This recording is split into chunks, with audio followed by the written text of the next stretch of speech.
I am here with Father Séamus Doyle, who has written a wonderful new book. It is First Century Seekers, Eyewitnesses to the Gospel. So tell us about the book. When it started out as about, 15 years ago or so, I was leading a weekend retreat for divorced, separated, and widowed. Mm-hmm. And the gospel story for that Sunday was the woman at the well. Mm-hmm. And it dawned on me, we don't know anything about her except that she had 5 husbands. Mm-hmm. And the guy she was living with was not her husband, it was somebody else's husband. So I started to think, what happened to her? And it just started to come.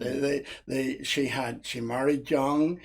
She had 3 children, all of whom died. Her husband got mad at her, said that she was cursed because her parents her parents had her when they were late in life, and therefore she couldn't carry children. So he gave her a bill of divorce. She married a second time, got pregnant again 2 or 3 times. The same thing happened. One of them even lived beyond birth and then died. And her second husband said that her first husband was correct, that it was her parents' fault, that she was crazy and all this stuff. Then she married a 3rd time. This time she fell in love with this guy. He was really a neat guy. And, she wasn't having children, but she loved this man and he loved her. And then he got sick and died. So then, without going into the rest of them, the next thing was, she was in her 20s. She has had 5 husbands, and the women that used to walk with her to the well are now abandoning her. She's left her to walk on her own. And she goes out one day, and here's this guy. He's a Jew, and he's asked her for a cup of water, and she looks at him and says, "Who do you think you are asking me? Because you're a Jew and you're not supposed to talk to me." And they got into a conversation, and he said, if you had asked me, I would have given you living water. And she says, "Give it to me because I am tired of coming out here on my own, and, I don't want to have to do this." Mm-hmm. And then suddenly she realized she's talking theology. Mm-hmm. Is this the right place to go to pray on the mountain? Do you go to Jerusalem? Where do you go? And then she thought, you must be a prophet. You're a holy man. And she took off and to tell the folks. And she began to realize that she was okay. Mm-hmm. But, just before that, she had gone to her rabbi and told him she had stopped believing in God, that she felt more affinity with the desert because it was dry and barren and had, at least every 7 years it could give life, but she couldn't. And so she had stopped believing in God, and her rabbi told her that there was no place for her in the synagogue if she didn't believe in God, and that what she ought to do is stop asking questions about politics and things going on that are the property of men, not women. Mm-hmm. So forget that. So anyway, she met Jesus. She came back and she became his first female apostle. Mm-hmm. And then Jesus came and stayed, and she was shocked when Jesus told her that she had a husband that was not her husband. That's when she realized he was a holy man. And then the end of the story is the guy got a divorce and they got married, and I can't remember whether Jesus came to the wedding or missed it, but anyway, it was a nice ending. Specifically said that. No, it didn't say it, but in my story. Yeah, right. Yeah. No, in your story, because I read it last night, that I don't think it said specifically that Jesus. And you happened to read the right one. I did. That was providential. So thereafter, I just, the different, the story of Bartimaeus, the blind man, came up, and then I wrote his story. And so different ones. The one I loved was the David, the widow's son of Nahum. That's all we know about him was they were going out to bury him, and Jesus came up and said, "Young man, I said to you, arise." Mm-hmm. And so with that, I created this story of David. Yeah. And what's running through the whole book it's reconnecting you to different stories that these people, well, obviously they didn't live within 100 miles, with 30 miles of one another. Sure. So they would have known, if this was reality, they would have known one another. Mm-hmm. And then the steward at the wedding feast of Cana, I just loved him. So he's telling the story of the background of what happened and Right. seeing Mary coming in and telling Jesus, look, you have to do something. And you better listen to this guy. And you better listen to him. She had command of that house. Uh-huh. Yeah. So when I finished the book, I sent it to a friend of mine in Ireland, and he said, it's finished, but it's not finished. You need to add something. And that's when I added the little play about the resurrection, about one of them coming in and saying, Mary's gone crazy. She thinks she saw Jesus. And the other guy said, she's not the only one who thinks she saw Jesus. And they're saying, well, we better get out of here before we're all gone nuts. And, and then Peter comes in and says, the body's missing. And that reaffirms that they need to get out before they caught. And then they start meeting once a week. And then they begin to, what they do in the play, what they finish up doing is inviting people to come tell their story. Mm-hmm. So that's where the stories, the importance, when we get together, how did we become Christian? I mean, some of us are born into the Christian community, we're confirmed, baptized, and we never really give it a second thought. What I love baptizing are adults because they think their way through, why am I getting baptized? Why am I getting confirmed? What's the importance of this? And so these people are telling why Jesus was important to them. And there's a sense of humor. The woman that was bent over in the synagogue, and Jesus puts his hand on her, and she's like, "Oh my God, he's putting his hand on me in public, in the synagogue." And then she feels the heat of his hand, and she feels the power of what we would call what they would call today Reiki, what do you call them? Therapy. Mm-hmm. And so those things just run through the stories, and at the end they're kind of pulled together. And it's coming back to my belief that we're at a point where the vast majority of us that are attending church now are in 60s. Mm-hmm. And young people are looking for spirituality, not a church. And maybe it's time we started looking for house churches and home churches where people can sit around a cup of coffee. Or the whole thing about having a meal came up.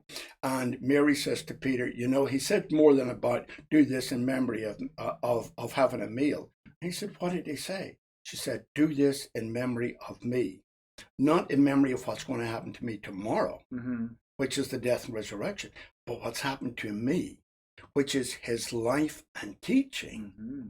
So when we have the meal in memory of his life and teachings, when we participate in that meal, we're saying, this is the way I want to live. Mm-hmm. I want to live healing somebody that's hurt, giving somebody a sense of a smile on their face and a sense of wholeness. Right. This is how I want to live. So to me, that's what the Eucharist is about, making a daily or a weekly or a monthly or however one comes to church to that gathering, saying, I'm committed to this way of life. So that's a lot more than what you asked for. No, that's great. That's wonderful. To go back, so the sort of the context or the setting for these stories is these early church gatherings. Right, exactly. People telling their stories. And I love how you set that and really play with I guess we're all together, and thanks for so-and-so for hosting us. And exactly. That sort of...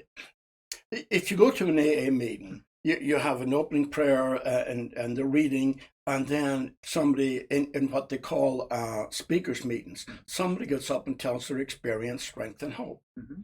This is what, if on Sunday morning we do something, we have the reading, and then you and I and other ministers tell that story and kind of give life to it.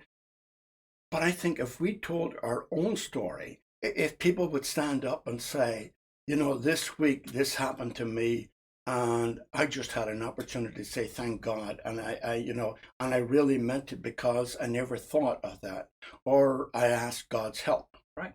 And it was wonderful. So I think, without going emotionalism and all that, sure, there's some very strong things that happen to people mm-hmm. that they're not comfortable the way we have set up church now. Like the day the squirrel got loose in the Mississippi church, that old song. No. You need to read that and listen to that one. But, I hear the squirrel got loose and it ran up everybody's leg and whatnot, and they were all screaming what they had done wrong. Oh. Confessing. That's not what I'm talking about. I think Right. it's what we're talking about is an honest to God gut feeling. This is what grew out of reading the scripture this week.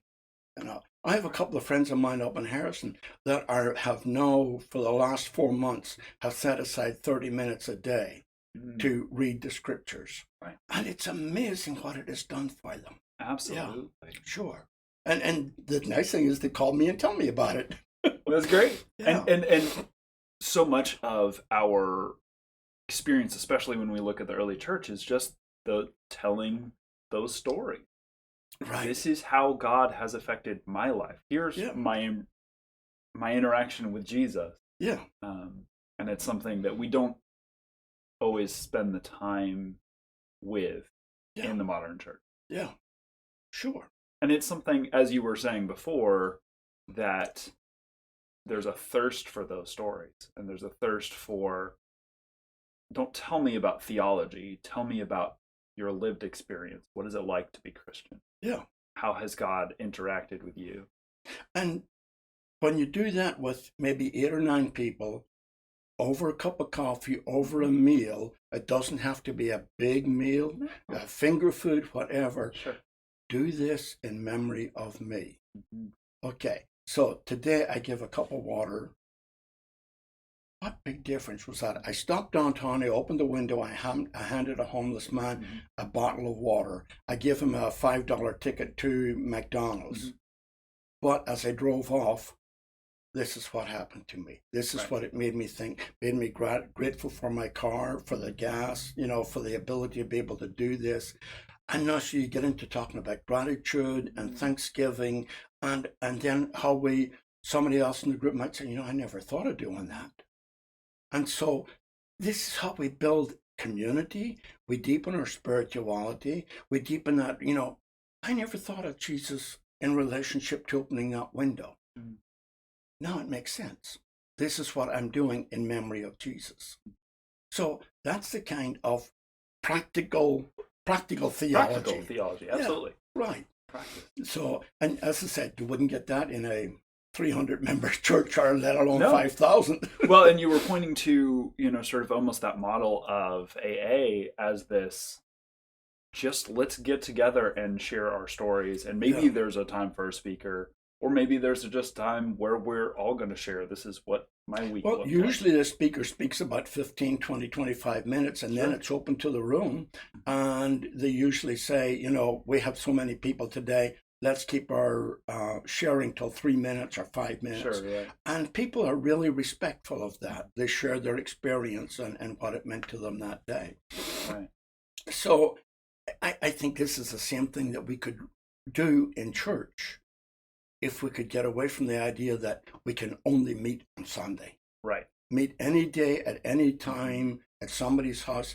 And then there becomes a place for a monthly gathering, a Sunday, of the community church. This is the domestic church. This is the community church. Yeah. So that's all coming together. Absolutely. You also have some interesting threads in there, I've noticed, weaving sort of patriarchy and sort of women in prominent sort of leadership and example roles in the early church. That's not something we've seen through the rest of the history. Do you want to say anything about that? They have been there, but they have not been acknowledged as well as they should have been. I think many of the feminists of the late 60s, early 70s, the women theologians, Absolutely. Some of them may have gone overboard, but you have to go overboard to get back to the middle. Right, absolutely. And so we're beginning now to look back at the desert mothers, not just the desert fathers. Absolutely. You look at that whole wealth of information of not just Roman Catholic, there were Christian nuns, some of them Roman Catholic nuns later on, but women that just said yes, like Mary, and took their chances and really understood this whole. And women, by and large, understand community better than we do. Absolutely. Yeah, they network much better than we do. Yeah. because I'd be afraid if you know more than me or something. Right, like yeah, that. we get our egos in the way. And yeah, You know absolutely. what ego stands for? No, what? Easing God out. Oh, that's a good I one. learned that from one of my patients in a psychiatric ward one time. They asked me to give a talk on ego, and I wrote ego on the board. I turned around, I said, what's your definition of ego? He said, easing God out. I said, there goes the talk. All right, I'm going to just sit down That's and it. that's it. Yeah, because what's left, Right. if I ease God out, Absolutely. then I become God. Absolutely. Yeah. Or the classic definition of sin, of the self sort of focused on sort of literal nasal gazing. Right. We're Exactly. just focused on ourselves. Yeah. Yeah. Yeah. I like to think of sin as turning my back on God. Mhm. And when it says that Jesus didn't sin, Mhm. he did get angry. Yeah. But he didn't sin. He never turned his back on God. Absolutely. God, his Abba, was always there. So yeah. And also connecting to that biblical understanding of metanoia, that turning around, Right. Exactly. turning back towards God. Yeah. Sure. Yeah. I always say thank God for U-turns. Absolutely. Is there a story that is particularly special to you in this set? I think the story of David, the widow's son of Nahum, because he was such a rebel. And you know where I'm heading with that, my background in Northern Ireland and whatnot, and here he is just convinced that the only way to get rid of them is to fight them and blow them out of the country. And Jesus comes along and says, look, live with them and work. And in Northern Ireland, yeah, it took us 20 years. Mm-hmm. But look at what's happened. We have peace. The people are growing together. It's sad that it's happening now in Ukraine. But there's that sense of the message of Jesus, not peace at any price like the Romans have and the Russians have, but it's peace with respect for one another. And as you learn to respect, then you begin to take a look at history and how this came to be. And then you can begin to look at possible changes. Mm-hmm. Yeah. And it's what's happened in the church. We tore apart. Now we're beginning to look at one another and say, we need to come back together. Absolutely. Because we all believe the same message. And there are things that are in your tradition that are not in mine, and we can learn from each other. Right. Exactly. And so that, to me, comes from respect, not tolerance. Absolutely. But absolute, complete respect. Yes. Because then I want to know why, and I want to share, and I want to learn. Mm-hmm. And that brings us together. And I think that's what happened to David in that situation. Yeah. It also brings up, I was noticing another thread of sort of nationalism and sort of Jewish nationalism within the story. And I connected it, obviously, to sort of more American Christian nationalism and fundamentalism. And it's the ism that is the problem. Yes. That and I understand that from my background. Believe me, I have a very strong nationalistic background. Sure. But once I saw the light, it was when I was in seminary, I had to write a paper on using violence as an ends to a mean. I couldn't finish it. I couldn't. I could not justify violence as an ends to a mean, and I had to rethink everything that I grew up. Irish poems, Irish stories, Irish news. There's a song in the movie South Pacific. You have to be carefully taught before you're 6 or 7 or 8 how to hate. And it goes on talking about hating people with the slanty eyes, people with a different color. And it's true. Nobody ever says to you, you hate these people. But in the poetry, the songs, and news and conversation, if you're just in that group of people, you learn to hate. You learn you can't have a different mindset. You have to really step out of it. Yeah. And when I was working in the field of alcohol and drug abuse, I used to be fascinated. You get a family that are drug addicted and they'd steal anything, and you get this one kid that walks out of there.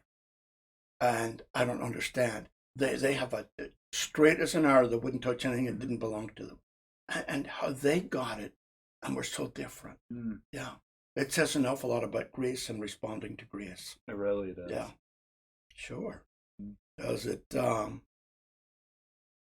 But each of us has to come to Jesus, come to God, come to spirituality, come to Buddha, whatever, in our own way. I think that's the important thing. Absolutely. Yeah. I mean, I grew up that very narrow. We were more Catholic than the Pope and more Irish than the President of Ireland. Right. And look at me today, sitting here and talking about Buddhism and anything. Right. Yeah. You know, God is with us all. Absolutely. Yeah. We may call God by different names, but God is our Father. Mm-hmm. Yeah. So I hope that makes a little bit of sense. That's great. Where is this book available? Where can people get this? Well, I was talked into self-publishing this. Okay. And that can be a good job if you don't have another job. Right. But I have other things to do. Right now, it's available at MULES on David Avenue. It's Barnes & Noble on Veterans Boulevard. It's at the Father Seelos Shrine. And if anybody wants to send a $20 check to St. John's Episcopal Church, I will mail it to them. Would you like to do a reading? Is that something you would like? Okay. The biblical story of James and John. Then the mother of the sons of Zebedee came to him with her sons, and kneeling before him, she asked a favor of him. And he said to her, "What do you want?" She said to him, "Declare these two sons of mine will sit one at your right hand and one at your left in your kingdom." But Jesus answered, "You do not know what you are asking. Are you able to drink the cup that I am about to drink?" They said to him, "We are able." He said to them, "You will indeed drink my cup. But to sit at my right hand and at my left, this is not mine to grant, but it is for those for whom it has been prepared by my Father." So Salome comes to the group once on the first day of the week, and she tells her story. "Good evening, everyone. I am so glad to have been able to gather. We have been able to gather today. Sorry that we had to change meeting locations, but such are the times. I understand some of you have heard Zebedee tell his story about Rabbi Jesus. I won't tell his story. I will tell you mine. For those of you who don't know me, I'm Salome, the mother of James and John. I am also an aunt of Jesus, as I am also Mary's sister. Am I not well connected? Let me tell you something. To my nephew Jesus, being well connected did not mean anything. One day we thought he was losing his mind, as he seemed to have been without sleep for a few days and had been talking to people for hours without food. When we tried to get to him, he was told that his mother was looking for him. I couldn't believe the remark he made. Who is my mother and who are my brothers? Then he pointed to his disciples, saying, Here are my mother and my brothers. For whoever does the will of my Father in heaven is my brother and sister and mother. My sister said nothing. But I was not going to let him treat her like that. I took Jesus aside and told him he ought to have more respect for his mother. Did I put my foot in my mouth? Both feet. Jesus just laughed. That was one thing about him that always fascinated me. Nothing ever seemed to bother him. It was as if he had a bigger picture of the world than the rest of us. He looked at life and our beliefs from a frame of reference not known to anyone else in the family or in the synagogue. He had a point of view about family and the Lord that few people understood then or now. His understanding of the Torah was refreshingly different, and yet many of his family thought if they were associated with him, they too might get tainted with being his followers. Incredible as it may appear, the reality was that some of our family put a lot of distance between them and Jesus. Jesus never complained. He loved them anyhow. But that's not the point of my story. What I want to tell you is about how I really put my foot in my mouth by asking that my sons sit one at his right and the other at his left in his administration. Mary and I talked about Jesus, and she let me know she was concerned about him in a good way. She kept telling me she had no idea how he came to the ideas he was teaching. I thought I listened to him carefully, but I came to a different conclusion than Zebedee. Zebedee knew my sister Mary first. He met her when he came looking for someone to build his boats and was directed to Joseph. Mary was 4 years older than I. Zebedee's first wife had died in childbirth. After her death, he turned all his energy into building his own fishing business. He worked even harder than ever before. The marriage which had arranged for me failed to materialize as the young man was killed in a revolt against the Romans. Joseph suggested that a marriage be arranged between Zebedee and me, and soon we were betrothed and married. It was my belief that Jesus was God's champion who was going to bring Israel into a leadership position in the world with peace and justice instead of war. Zebedee did not trust the Zionist movement, and he worked too closely with the Romans to be associated with anyone with rebel tendencies. Zebedee looked at the Roman situation, as he called it, like a businessman. War, he said, was good for some businesses and not good for others. He did not, however, believe that Israel should stand a prolonged fight with the Romans. He did not want any of his friends, and certainly not his sons, killed in a senseless skirmish with them either. I knew our sons looked up to Jesus as a leader. Despite his initial misgivings, Zebedee talked to Jesus and eventually gave his blessing for James and John to join him as soon as he was ready. As I said, it was my conviction that Jesus should be king. I thought he would be a better king than David, as he had more ethics and justice than any of our other kings. He was fascinating. What was fascinating about him was that many of the Romans loved him as he talked with them. He even brought the child of a centurion back to life. The wife of one of the Roman centurions became a follower of his. I chose to believe Jesus was creating signs that the days of vengeance were coming to an end, that peace was coming closer. The ones we were more afraid of were our own religious leaders. They had become puppets of Herod rather than real religious leaders. These men looked at Jesus as a rebellious peasant upstart who was bent on the disruption of the commerce of the temple. James and John often talked a lot about what they would do or what they would like to do in the kingdom when it would be established. They were not, however, like their dad. I took it upon myself to make what I thought was a reasonable request. Much as I wanted to see Jesus as God's champion and free of us from the Romans, he did not appear to have any plans for an immediate army. With no army, Jesus was not going to get far. However, having listened to his powers of persuasion, there was nothing I felt certain Jesus could not do. We, like so many others, placed incredible expectations on him. Probably it was more difficult for me because he was family, and I wanted to see him king. Mary did not share my enthusiasms and avoided any discussion on the topic. I was not about to stand by and watch my children support him and then not be rewarded. I had seen that with Herod's family too many times, so I simply waited till I got a good opportunity and then hit him with it. I'm embarrassed. As I think about it now, I actually got on my knees and said, "Declare that these two sons of mine will sit one at your right hand and one at your left in your kingdom." I was begging him to announce the positions he would give them in his kingdom. Jesus just put out his hand, turned my face upwards, knelt beside me, looked directly into my eyes in his calm, gentle manner, and then looked at my sons. There was that gentleness about him that told you he cared, and at the same time a strength that let one know he knew who he really was in charge.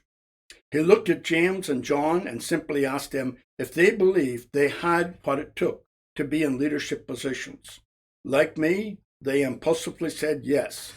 I expected that out of them.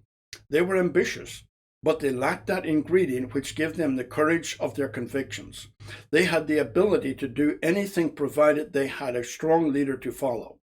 They had an incredible faith in Jesus. They worshipped the ground he walked on. I knew in my heart the love they had for Jesus and that they would die for him if they had to. It was much later when I came to understand more of what Jesus was really about. His was not to be an earthly kingdom. The peace he brought was treacherous, one might say. Only those who walked in the path he taught could find that peace. It was a path of inner peace. It was a path that included everyone. James and John were well equipped to handle that. And as I discovered even more, James gave his life for his belief in Jesus. Initially, Zebedee and I became silent followers of Jesus.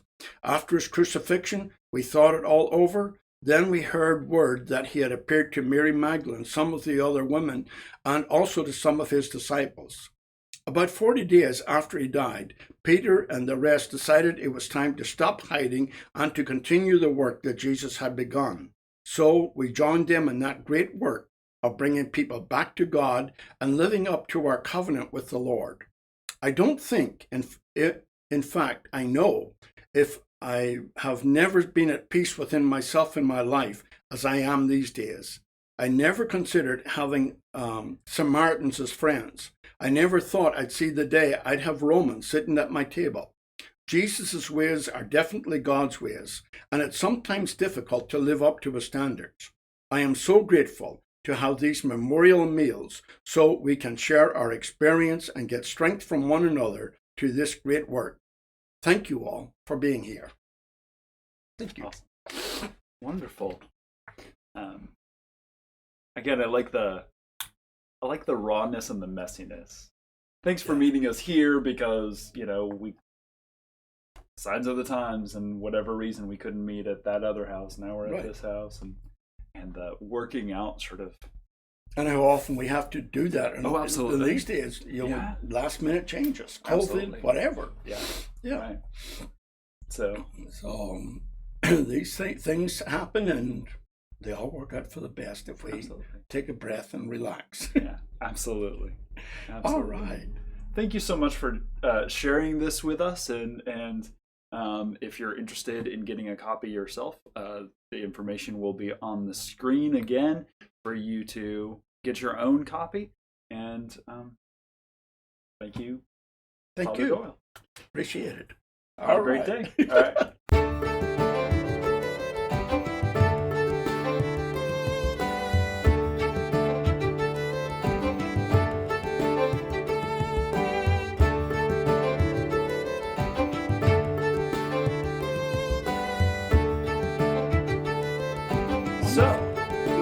So we're recording, so we'll go ahead and start. Oh, we are? Yeah, right. I just started it up. Or invited somebody from the congregation up to say, how did Jesus impact your life? Let me kill that thing. Sorry. All this stuff is great, but you have to remember what to do when. Yes. Sorry. How to turn it back on. Oh, yeah, I was saying that if we